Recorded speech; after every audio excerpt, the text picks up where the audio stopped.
동서남북을 바라보라, 이 말씀으로 은혜를 나누고자 합니다. 대양위를 나르는 비행기나 태평양 대서양을 항행하는 배는 출발하기 전에 면밀하게 정비를 해야 되는 것입니다. 만일 정비를 불량히 한다면 이들이 공중에서나 혹은 바다 위에서 고장을 일으키면 수많은 인명과 재산을 상실하게 되고 비극을 연출하게 되는 것입니다. 이와 같이 여러분, 1년 365일을 앞두고 정초에 출발한 우리들도 우리의 마음의 자세를 확실히 정비하지 않냐고 막연하게 미지의 세계를 대한다면 우리들은 여러 가지 어려움에 부딪혀 파산하고 낭패할 수가 있습니다.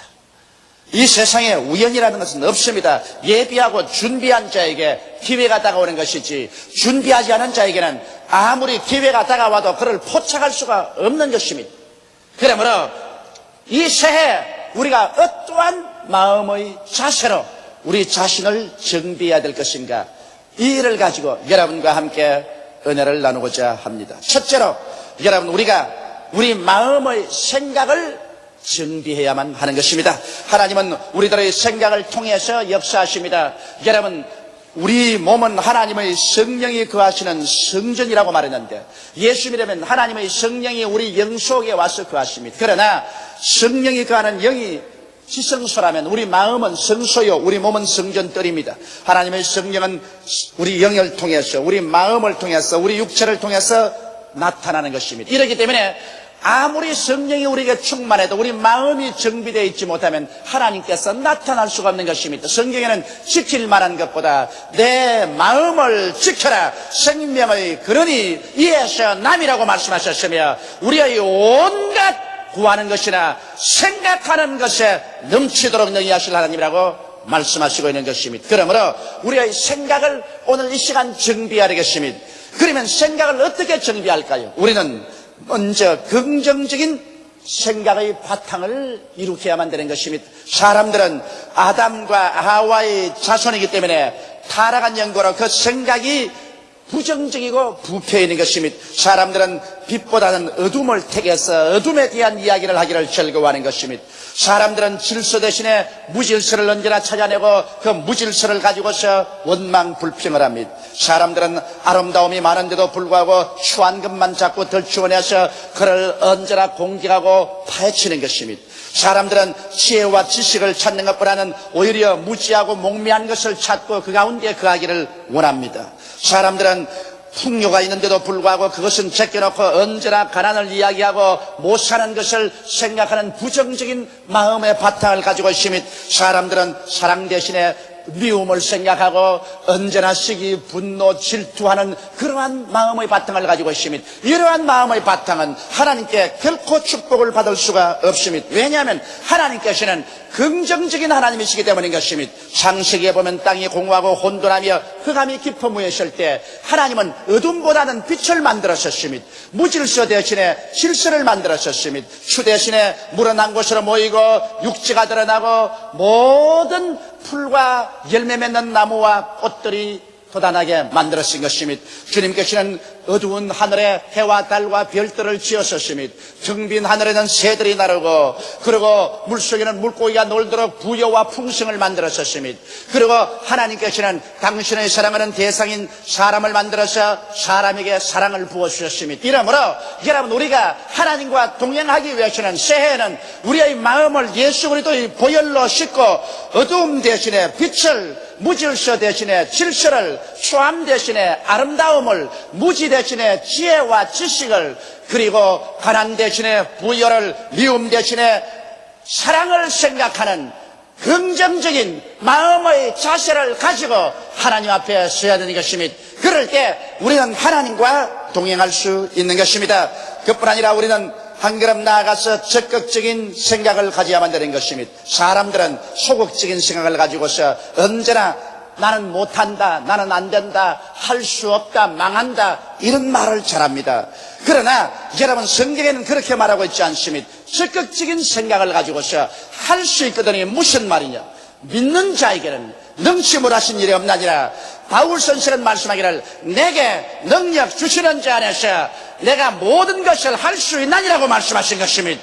할 수 있다 하면 된다 해보자. 적극적인 사고방식을 가져야만 되는 것입니다. 이스라엘 백성들 가운데 모세가 12정탐꾼을 택해서 그들이 들어갈 적과 꿀이 흐르는 땅을 정탐하고 오라고 했는데 12명이 40주 40야를 정탐하고 가데스 바나에 돌아와서 기다리는 백성들에게 보고회를 가지게 되었는데 그 10사람은 지극히 부정적인 마음의 자세와 또 소극적인 태도로서 말을 했었습니다. 그들은 부정적인 자세로 이렇게 말했습니다. 가보니까 산은 높고 골은 깊고 성벽은 하늘을 찌른 것 같고 그곳에 사는 사람들은 네피림의 후손 아낙 자손이라 다 대장부인데 우리 자신을 비교해봐도 우리는 여치새끼 같더라. 얼마나 부정적인 생각입니까? 거기에다가 소극적인 이제 태도를 말하셨습니다. 우리가 들어가서 그 성을 점령하기는커녕 우리와 우리 처자가 사로잡히리라. 그러므로 우리는 한 장관을 세워서 도로 애굽으로 돌아가자. 10명은 이렇게 부정적인 사고방식에 소극적인 태도를 취했었습니다. 그러나 여기에 여호수아와 갈렙은 뭐라고 했습니까? 아니라 우리가 가본 땅은 진실로 젖과 꿀이 흐르는 땅이라.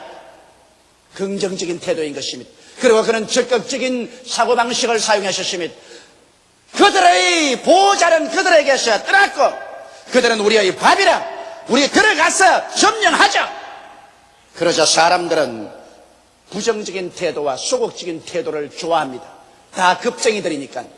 그러므로 돌을 들어서 여호수아와 갈렙을 치려고 했었습니다. 그럴 때 하나님께서 영광의 구름 가운데 나타나셔서 대노하셔서 10사람의 부정적이고 소극적인 보고를 난 정탐꾼을 그 자리에서 죽게 하시고 그들의 말을 따른 모든 백성을 회진시켜 광야로 돌아가서 자기들이 부정적으로 생각하고 소극적으로 생각한 그대로 광야에서 다 죽게 하고 오직 여호수아와 갈렙만 40년 후에도 80이 되었으나 40대 청춘을 가지고서 후손들을 이끌고 젖과 꿀이 흐르는 가나안 땅에 들어가게 만들어 주신 것입니다. 이렇기 때문에 사랑하는 성도 여러분, 여러분과 나는 우리의 생활 태도가 언제나 우리는 긍정적으로 보고 적극적인 생각의 태도를 취해야 하나님이 기뻐하시고 그러한 사람에게 축복을 허락하여 주시는 것입니다. 둘째로 여러분, 우리가 새해에는 꿈을 마음속에 품고 살아야만 됩니다. 어머니가 어린애기를 품에 품고 있듯이 여러분과 내 가슴 속에 꿈을 품고 있으면 꿈이 여러분과 나를 붙잡아서 불가능을 가능케 하고 그 목적지에 도달하게 인도하여 주시는 것입니다. 여러분께서 꿈을 품으면 꿈이 여러분을 만들어가는 것입니다. 왜냐하면 성령께서는 바로 여러분과 나에게 꿈을 주시는 분이신 것입니다. 말세 모든 육체에게 성령을 부어주리니 너희 젊은이들은 환상을 보고 늙은이들은 꿈을 꾸리라고 말한 것입니다. 그러므로 꿈이 없고 환상이 없는 백성은 하나님께로부터 버림받은 백성이요 개인이 되는 것입니다. 언제나 창조적이고 생산적인 꿈을 마음속에 여러분 품을 줄 알아야 되는 것입니다. 왜냐하면 꿈과 환상을 통해서야만이 하나님과 동행할 수 있는 것입니다. 성경은 로마서 4장 17절에 하나님은 죽은 자를 살리시며 없는 것을 있는 것 같이 부르시는 하나님이라고 말씀하신 것입니다. 여러분, 없는 것을 어떻게 있는 것처럼 부를 수 있어요? 없는 집을 있는 것 같이 부를 수 있어요? 없는 차를 있는 것 같이 부를 수가 있어요? 없는 교회를 있는 것처럼 부를 수가 있어요? 이것은 오직 우리가 꿈을 통해서 환상을 그려볼 수밖에 없는 것입니다. 꿈과 환상이 아니고는 없는 것을 있는 것처럼 생각하고 말할 수가 없습니다. 그렇기 때문에 하나님과 동행하려면 우리는 시공을 초월해서 없는 것을 있는 것 같이 꿈을 꾸어보며 환상을 그려보는 길밖에 없는 것입니다. 성경에는 무엇이든지 기도하고 구한 것은 받은 줄로 믿어라. 그래야만 그대로 되라고 했는데 기도하고 구하여서 아직 없는데도 받은 줄로 믿으라고 하는데 어떻게 받은 줄로 믿습니까? 내가 꽃을 달라고 기도했는데 아직 꽃이 없는데도 불구하고 꽃이 있는 줄로 믿으라고 하는데 이것은 없는 꽃을 있는 것처럼 우리의 마음속에 환상을 그려보라는 것입니다. 우리가 그 꽃을 꿈속에 받아들이라는 것입니다. 이러므로 꿈과 환상을 통해서만이 우리는 하나님과 동행할 수가 있는 것입니다. 그렇기 때문에 꿈이 없는 백성은 망한다고 하는 것입니다. 꿈이 없으면 하나님이 동행할 수 없고 하나님이 같이 하지 않은 백성은 결국 파멸해버리고 말 것이기 때문인 것입니다. 꿈은 믿음의 어머니인 것입니다. 여러분, 성경 말하기를 믿음은 바라는 것들의 실상이라고 말했는데, 바라는 것은 뭡니까? 바라는 것은 바로 꿈입니다. 여러분이 남편이 구원받기를 바랍니까? 그것은 남편이 구원받을 것을 꿈꾸고 있는 것입니다. 자식들이 공부 잘하기를 바랍니까? 자식들이 출세할 것을 꿈꾸고 있는 것입니다.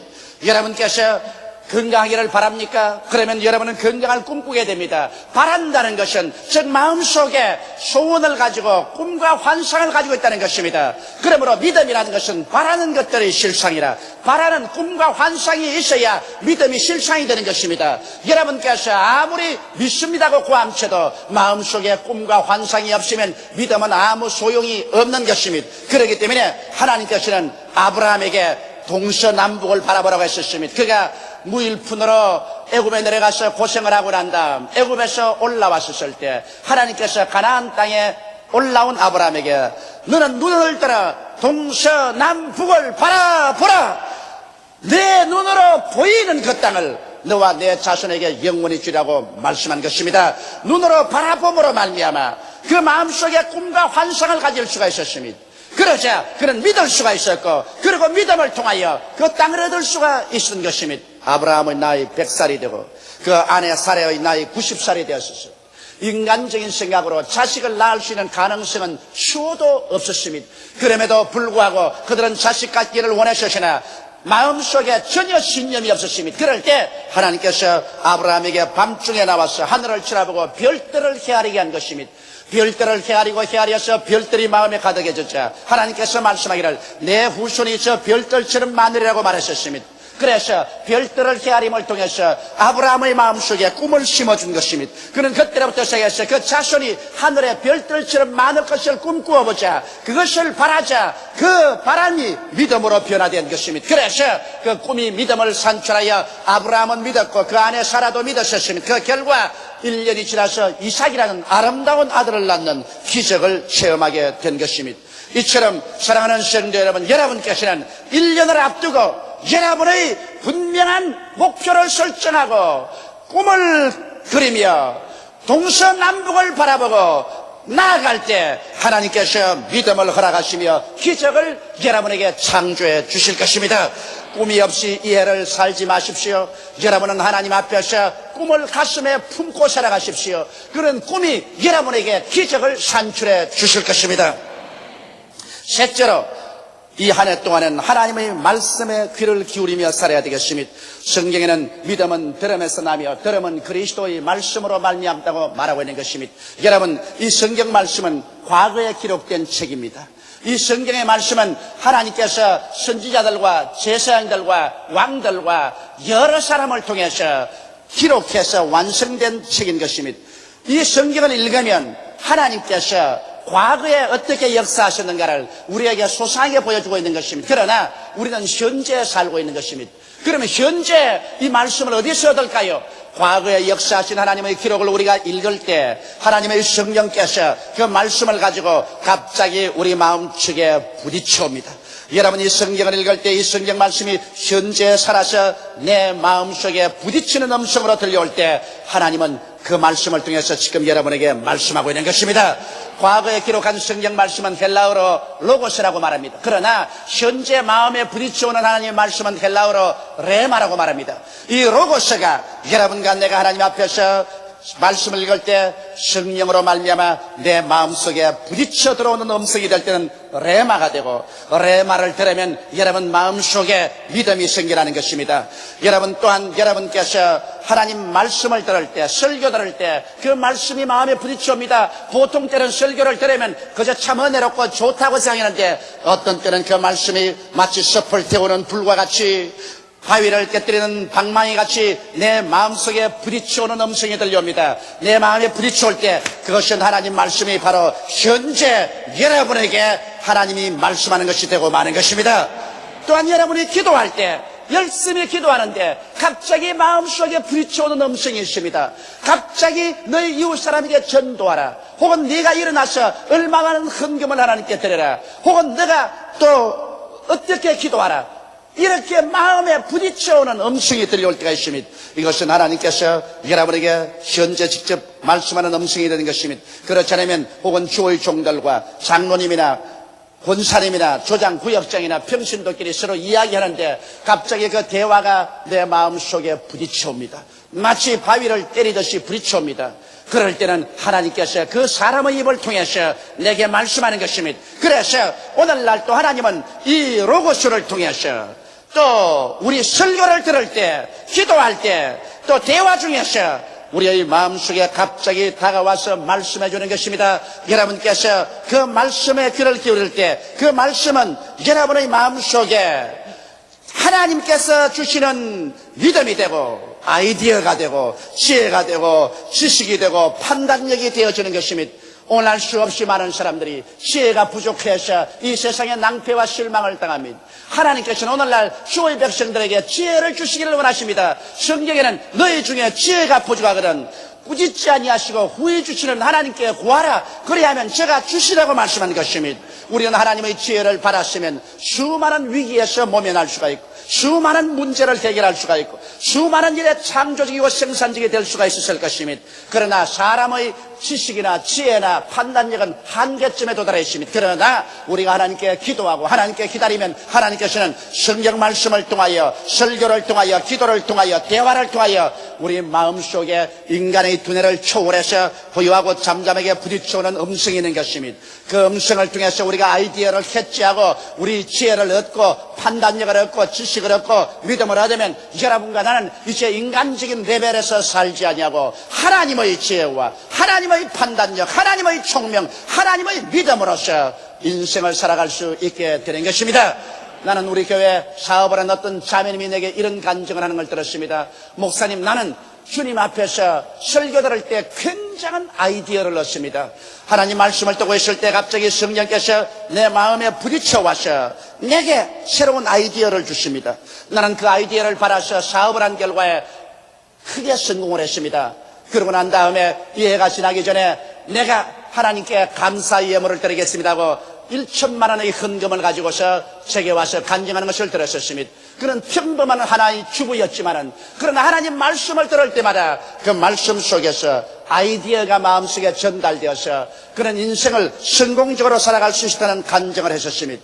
여러분, 하나님께서 오늘날 또 시시각각으로 여러분에게 말씀하기를 원하십니다. 하나님의 말씀을 들으려고 귀를 기울이는 자에게 하나님은 말씀하시지 무관심하는 자에게는 하나님께서는 말씀하지 아니하시는 것입니다. 그러므로 이 해는 하나님의 말씀에 귀를 기울이는 마음을 가지고서 레마를 받아가면서 살아가는 여러분 되시기를 주님의 이름으로 축원합니다.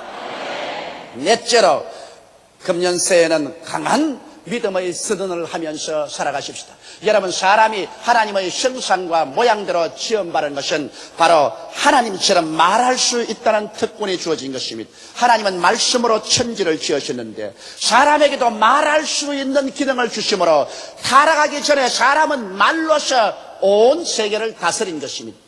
그러나 타락하고 난 다음 그 권능을 잃어버렸으나 우리가 회개하고 예수를 믿고 구원을 받고 하나님 백성이 되고 난 다음에 또다시 우리 입에서 나오는 말은 위대한 창조적인 능력을 나타내기 시작한 것입니다.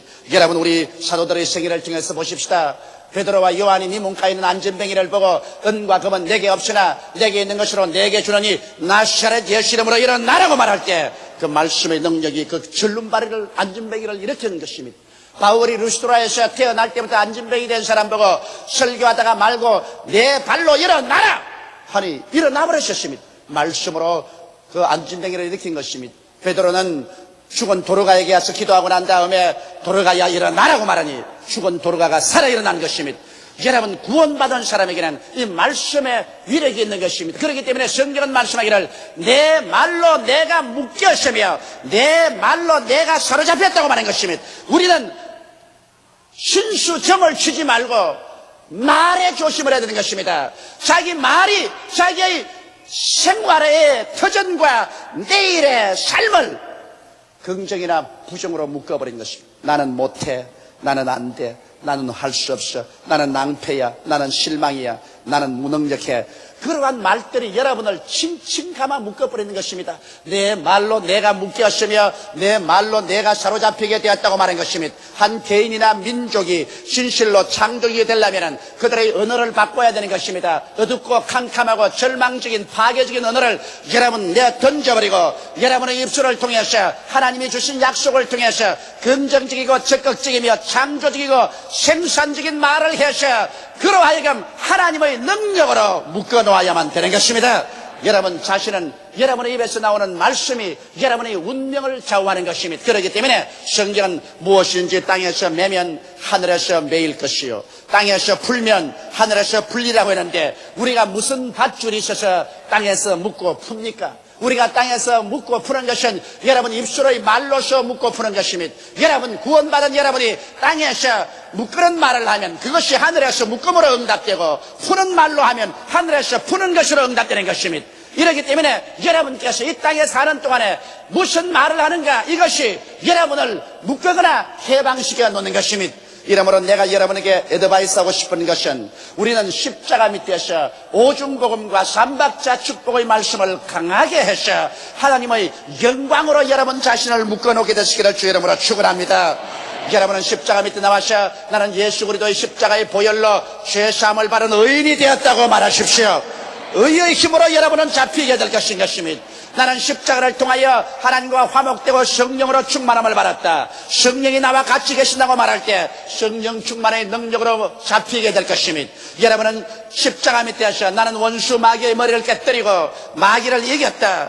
그리고 나는 예수님이 채찍에 맞으신 공로로 말미암아 치료함을 받았다고 강하게 선포하면 여러분은 치료의 능력에 잡히게 될 것입니다. 그렇게 된다면 마귀는 한 길로 왔다 일곱 길로 도망치고 여러분은 건강의 생명으로 잡힐 것입니다. 사람들은 말하기를 마귀가 와서 나를 이렇게 시험했다, 마귀가 와서 나를 이렇게 때렸다, 나는 마귀의 시험에 들었다, 이런 말을 해서 마귀를 인정하고 마귀를 영광스럽게 하고 마귀의 힘을 시인해 주기 때문에 그 사람은 마귀의 칭칭감은 올무에서 벗어날 수가 없는 것입니다. 그러므로 십자가 밑에서 이미 승리한 하나님의 말씀을 가지고서 여러분 자신을 개방해야 되는 것입니다. 성경은 뭐라고 말하십니까? 마귀를 대적하라. 그리하면 제가 너를 피하리라. 너희가 내 이름으로 귀신을 쫓아낼 것이라. 이 말씀을 시인하십시오. 그리고 주께서 나의 연약함을 담당하시고 병을 짊어지고 가셨다는 것을 수백 번, 수천 번이라도 시인하십시오. 왜냐하면 여러분의 입술의 시인을 통해서 하나님의 능력이 풀려나는 것입니다. 그뿐 아니라 여러분은 십자가 밑에 가서 여러분이 낭패와 실망, 저주와 가난에서 벗어난 것을 시인하십시오. 사람들은 묻습니다. 요사이 경기가 어떻습니까? 사업이 잘 됩니까? 대개 우리가 말합니다. 뭘 잘 돼요? 형편없어요. 아주 괴로워요. 그러면 실제로 안 되는 것을 된다고 거짓말해야 할까요? 거짓말하는 것은 아닙니다. 하나님의 말씀을 시인하는 것입니다. 요사이 사업이 잘 돼요? 경기가 어때요? 생활이 어때요? 그렇게 말하면 나는 아브라함의 축복 중에 살고 있습니다. 왜? 성경에는 그리스도께서 우리를 위하여 저주를 받아서 율법의 저주에서 우리를 속량하였으니 이는 기록된 바 나무에 달린 자마다 저주 아래 있는 자야 했습니다. 이는 그리스도 예수 안에서 아브라함의 복이 이방인에게 미치게 하리 함이라고 말했던 것입니다. 여러분과 나 이방인은 예수를 통해서 저주의 가시에서 풀려나서 아브라함의 축복을 받도록 되어 있기 때문에 이 말씀을 우리가 받아들여서 입술로 강하게 시인하게 될 때 여러분은 아브라함의 축복으로 이 땅에서 묶게 되는 것이요 이 땅에서 묶은 것은 하늘에도 그대로 묶여지고 마는 것입니다. 이제 하나님께서는 여러분과 나에게 묶고 푸는 권한을 주신 것입니다. 하나님께 책임을 돌리지 마십시오. 하나님은 여러분을 기다리고 있는 것입니다.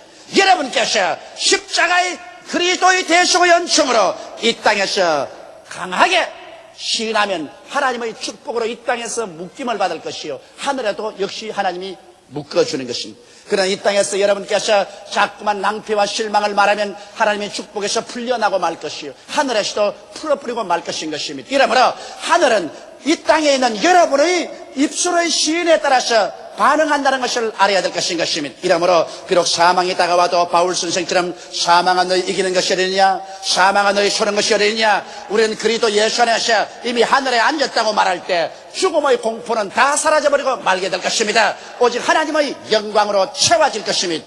이러므로 여러분 긍정적으로 마음의 바탕을 세우고 적극적인 삶의 태도를 가지며 꿈을 마음속에 품고 하나님의 레마를 언제나 귀를 기울여 기다리며 깨닫고 믿은 말씀을 단호하게 입술로 시인하면서 나가면 하나님께서 앞뒤로 호위하시고 좌우에서 역사하여 주셔서 여러분의 삶에 어떠한 역경과 낭패가 다가와도 이를 변화시켜서 위대한 기적의 순간으로 만들어버리고 말게 되실 것입니다.